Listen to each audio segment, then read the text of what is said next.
जय हिंद। नमस्कार, मेरे चैनल में आपका स्वागत है।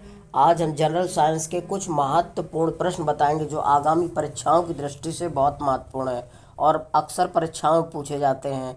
आप डेली सुबह मॉर्निंग में अपना टारगेट फिक्स करिए कि आज हमें इतना पढ़ना है और सारा दिन उस पर फोकस करिए। ऐसा अगर आप डेली करते हैं तो यकीन मानिए आपकी तैयारी बहुत अच्छी हो जाएगी और आप हर एग्ज़ाम फाइट करने लगेंगे। इसीलिए हम कहते हैं कर दिखाओ कुछ ऐसा कि सब करना चाहें आप जैसा। अब देखिएगा पहला क्वेश्चन है, पानी में हवा का बुलबुला वैसे ही काम करेगा जैसा करता है क्या? अवतल लेंस। जो अवतल लेंस होता है वो पानी में हवा जैसे बुलबुलाकार करता है वैसे अवतल लेंस की भांति काम करता है। कौन? पानी में हवा का बुलबुला कैसे काम करता है? अवतल लेंस की भांति करता है। तो इसका राइट आंसर हो जाएगा डी। अगला है, धूप के चश्मे की क्षमता कितनी होती है? तो धूप के चश्मे की क्षमता 0 डायोप्टर होती है। ठीक है, लेंस की क्षमता का मात्रक डायोप्टर होता है, इसको कैपिटल डी से प्रदर्शित करते हैं। तो धूप के चश्मे की क्षमता कितनी होती है? 0 डायोप्टर होती है। अगला है, यदि किस ऐनक के लेंस का पावर +2 डायोप्टर हो तो इसके फोकस की दूरी होगी। कहने का मतलब है कि लेंस की क्षमता दे रखी है। ठीक है, लेंस की क्षमता का मात्रक डायोप्टर होता है तो ये पी की वैल्यू दे रखी है। पी बराबर दे रखा कितना? 2 डायोप्टर प्लस का ध्यान रखना।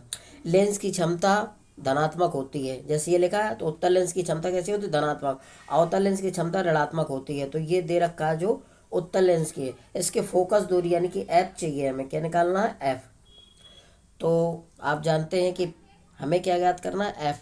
तो एफ बराबर हो जाएगा 100 बटा क्षमता यानी कि पी।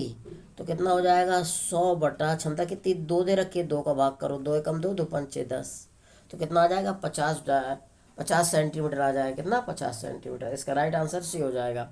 अगला है, किसी अपारदर्शी वस्तु का रंग उस रंग के कारण होता है जिससे वह क्या करता है? परावर्तित नहीं करता। ध्यान रखना, अपारदर्शी वस्तु का रंग उस रंग के कारण होता है जिससे वह परावर्तित नहीं करता। तो इसका राइट आंसर हो जाएगा सी।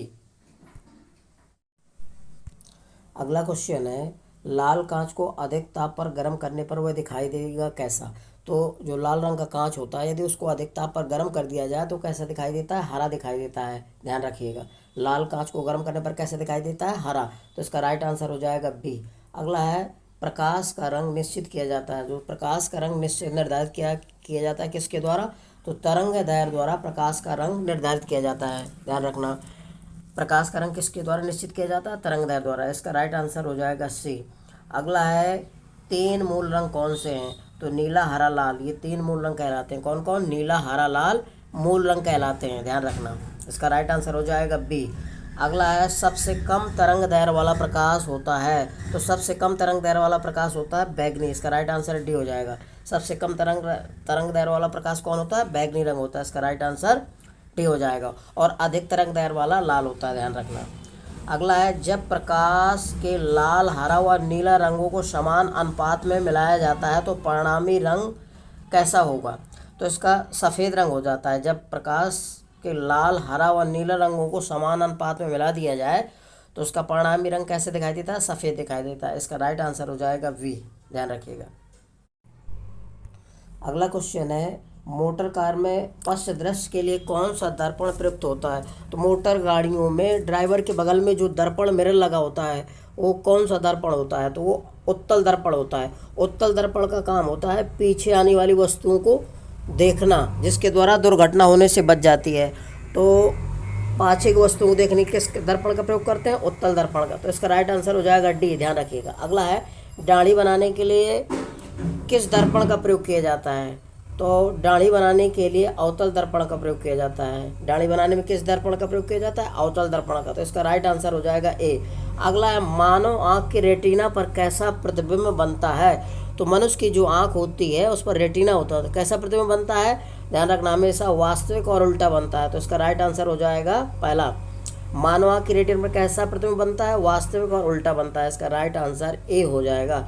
अगला है, 1.5 मीटर लंबे व्यक्ति को अपना संपूर्ण प्रतिबिंब देखने के लिए आवश्यक दर्पण की न्यूनतम लंबाई कितनी होनी चाहिए? तो ध्यान रखिएगा, व्यक्ति को अपना संपूर्ण प्रतिबिंब देखने के लिए व्यक्ति से आधी लंबाई का दर्पण चाहिए, तभी वो अपनी पूरी लंबाई देख सकता है। मान लीजिए अगर 10 लंबाई है तो दर्पण कितना होना चाहिए, 5 मीटर या 5 सेंटीमीटर का होना चाहिए, ध्यान रखना। जैसे 10 है तो आधी 5 हो जाएगी। जैसे इसमें दिया 1.5 मीटर लंबा व्यक्ति है तो दर्पण कितना होना चाहिए, 0.75 इतने मीटर लंबा होना चाहिए। तो इसका राइट आंसर हो जाएगा बी। कहने का मतलब है व्यक्ति से आधा दर्पण होना चाहिए, तभी वो अपना संपूर्ण प्रतिबिंब देख सकता है। तो इसका राइट आंसर हो जाएगा कौन, बी, 0.75 मीटर। 1.5 मीटर का आधा करेंगे तो 0.75 मीटर आएगा। अगला क्वेश्चन है, निकट दृष्टि दोष से पीड़ित व्यक्ति के चश्मे में प्रयोग किया जाता है। तो निकट दृष्टि दोष से जो व्यक्ति पीड़ित होता है वो कौन से लेंस का प्रयोग किया जाता है, किस लेंस का बना चश्मा प्रयोग किया जाता है, प्रयोग करता है, तो अवतल लेंस का बना चश्मा प्रयोग करता है, ध्यान रखना। तो इसका राइट आंसर हो जाएगा सी। दूरदृष्टि दोष के निवारण के लिए काम में लेते हैं। तो दूरदृष्टि के दोष को दूर करने के लिए, ध्यान रखना, उत्तल लेंस का प्रयोग करते हैं। दूरदृष्टि के दोष को दूर करने के लिए क्या करते हैं, उत्तल लेंस का प्रयोग करते हैं। इसका राइट आंसर हो जाएगा सी। अगला, दूरबीन का आविष्कार किया था। दूरबीन का आविष्कार किसने किया था, तो दूरबीन का आविष्कार गैलीलियो ने किया था। इसका राइट आंसर हो जाएगा ए। दूरबीन का आविष्कार किसने किया था, गैलीलियो ने। इसका राइट आंसर ए हो जाएगा। अगला क्वेश्चन है, एक कार बैटरी में प्रयुक्त विद्युत अपघट्ट होता है। तो जो कार की बैटरी होती है उसमें विद्युत अपघट्ट का कार्य कौन करता है, यानी कि विद्युत अपघट्ट क्या है, तो सल्फ्यूरिक अम्ल होता है, H2SO4। क्या होता है, H2SO4। क्या होता है, H2SO4। सल्फ्यूरिक अम्ल का सूत्र क्या होता है, H2SO4। तो एक कार की बैटरी में प्रयुक्त विद्युत अपघट्ट क्या होता है, सल्फ्यूरिक अम्ल। इसका राइट आंसर हो जाएगा बी। अगला है, वोल्टी सेल के आविष्कारक कौन है। वोल्टी सेल का आविष्कार किसने किया था, तो एलिजांड्रो वोल्टा ने किया था। इसका राइट आंसर हो जाएगा सी। अगला है, शुष्क सेल क्या होते हैं, शुष्क सेल प्राथमिक सेल कहलाते हैं। शुष्क सेल क्या है, प्राथमिक सेल। इसका राइट आंसर हो जाएगा ए। अगला है, लोहे के ऊपर जिंक की परत चढ़ाने को क्या कहते हैं, तो गैल्वेनाइजेशन कहते हैं। इसका राइट आंसर हो जाएगा ये। लोहे के ऊपर जिंक की जब परत चढ़ाई जाती है तो ये क्रिया क्या कहलाती है, गैल्वेनाइजेशन। तो इसका राइट आंसर हो जाएगा ए। अगला क्वेश्चन है, जब कोई वस्तु दो समांतर समतल दर्पणों के बीच रखी जाती है तो बने प्रतिबिंबों की संख्या कितनी होती है, तो अनंत होती है। ध्यान रखना, जब कोई वस्तु दो समांतर समतल दर्पणों के बीच रखी जाती है तो बने हुए प्रतिबिंबों की संख्या कितनी होती है, अनंत होती है। इसका राइट आंसर डी हो जाएगा। ध्यान रखना, जैसे मान लीजिए ये दो समांतर रेखाएं, इनके बीच कोई वस्तु रखी है तो इन जो प्रतिबिंबों की संख्या, कितने प्रतिबिंब बनेंगे, अनंत बनेंगे। तो इसका राइट आंसर हो जाएगा ए। ध्यान रखिएगा। अगला क्वेश्चन है, कैमरे में किस प्रकार के लेंस का उपयोग में लाया जाता है। तो कैमरे में किस प्रकार का लेंस लगा होता है, तो कैमरे में ध्यान रखिए उत्तल लेंस लगा होता है। इसका राइट आंसर हो जाएगा ए। कैमरे में कैसा लेंस का प्रयोग किया जाता है, तो उत्तल लेंस का। इसका राइट आंसर हो जाएगा ए। यदि मेरा वीडियो आपको अच्छा लग रहा है तो मेरे वीडियो को लाइक सब्सक्राइब अवश्य करिए, एक लाइक तो बनता है। जय हिंद साथियों।